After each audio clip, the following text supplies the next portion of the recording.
8 actors and actresses who became homeless.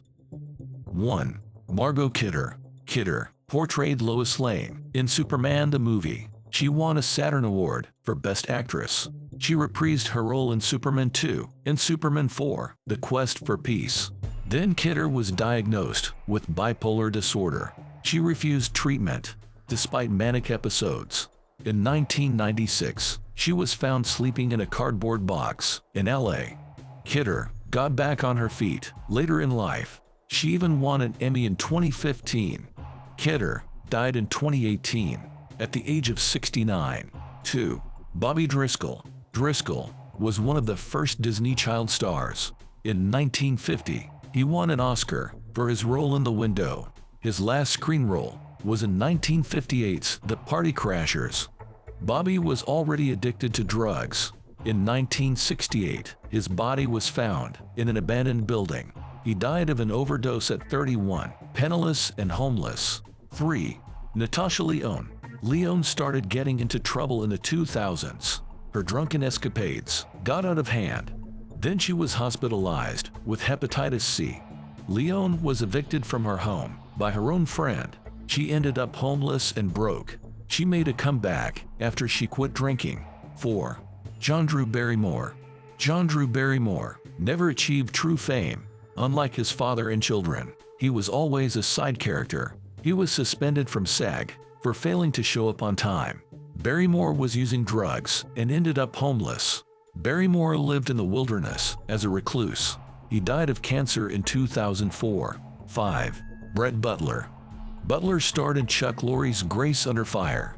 The show won her a Golden Globe and a People's Choice Award. But even during the show, she had a drug problem. When it was canceled in 1998, Butler left LA. She moved to a farmstead in Georgia. The actress lived with 15 pets while money lasted. When it ran out, she turned to a homeless shelter. In 2021, she denied that she was ever homeless. Butler now claims she was paid to fabricate this myth. 6. Willie Ames. Ames portrayed Tommy Bradford in 8 is Enough. At the show's peak, he made $1 million a year. He also played Buddy Lembeck in Charles in Charge, but a nasty divorce left him bankrupt. The bank foreclosed on his home. Ames had to sleep in parking garages. He became an alcoholic, but later sobered up. Ames became a cruise director for Regent's Seven Seas Cruises. He returned to acting in 2016. 7. Erin Moran.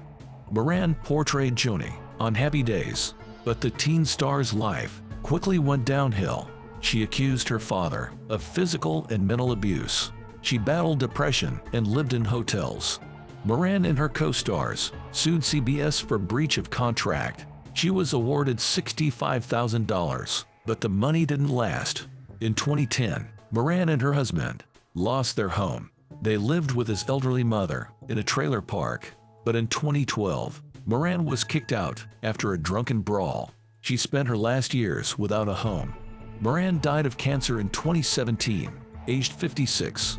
8. Randy Quaid. Randy Quaid was the star of numerous films, but in the 2010s, he found himself in financial dire straits. He and his wife skipped out on a hotel bill of $10,000. They were caught squatting in their former property. The Quaids fled to Canada, but were deported. They eventually settled in Vermont. Quaid hasn't appeared in a major film for over 10 years.